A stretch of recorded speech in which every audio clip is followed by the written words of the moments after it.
এই 6 ধরনের স্ত্রী স্বামীদের কাছে অনেক প্রিয় হয়। 1.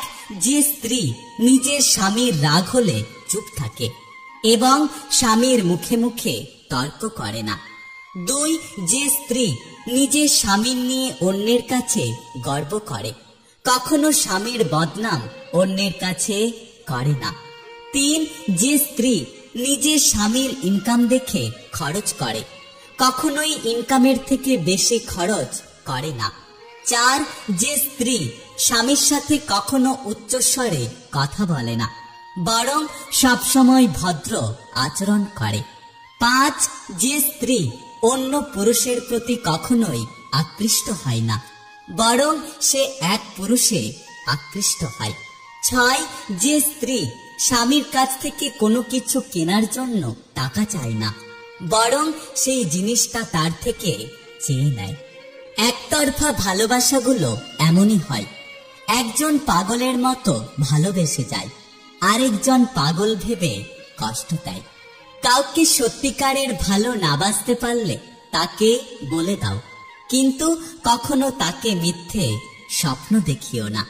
নিজেকে এমন ভাবে সাজিয়ে নাও, যারা তোমাকে একা ছেড়ে গেছে তারা একদিন তোমাকে দেখে আফসোস করে। খুব কষ্ট হয় যখন কাছের মানুষগুলো পরিস্থিতি না বুঝেই ভুল বোঝে। কিছু সম্পর্ক ভাড়া বাড়ির মতো হয়, তাকে তুমি যতই সাজাও না কেন সেটা কখনোই তোমার নিজের হবে না। একটা কথা কি জানো তো, অতিরিক্ত কোনো কিছুই ভালো না, অতি শব্দটাই অনেক খারাপ। কাউকে বোকা বানিয়ে নিজেকে কখনো চালাক মনে করো না।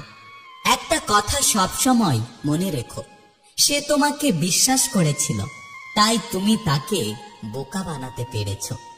মানুষের চোখে খারাপ হতে গেলে খারাপ কাজ করার দরকার নেই, শুধু উচিত কথা বললে আপনি মানুষের চোখে খারাপ হবেন। পরিবারের কথা মাথায় রেখে আমাদের ইচ্ছেগুলোকে হাসি মুখে বিদায় দিতে হয়। সময় তাকে দাও যে সময়ের মূল্য বোঝে, আর সম্পর্ক তার সাথে রেখো যে তোমার গুরুত্ব বোঝে। পৃথিবীতে তারাই সব থেকে বেশি ভালোবাসা পায়, যারা বেশি সাজিয়ে গুছিয়ে মিথ্যে কথা বলে, আর ভালো না বেসেও বেশি করে ভালোবাসার অভিনয় করে।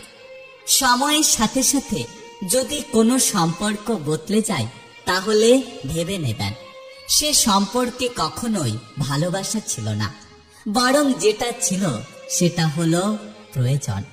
নিজের কষ্টটা নিজের কাছে পাহাড় সমান, আর অন্যের কাছে 2-4 লাইনের গল্প মাত্র।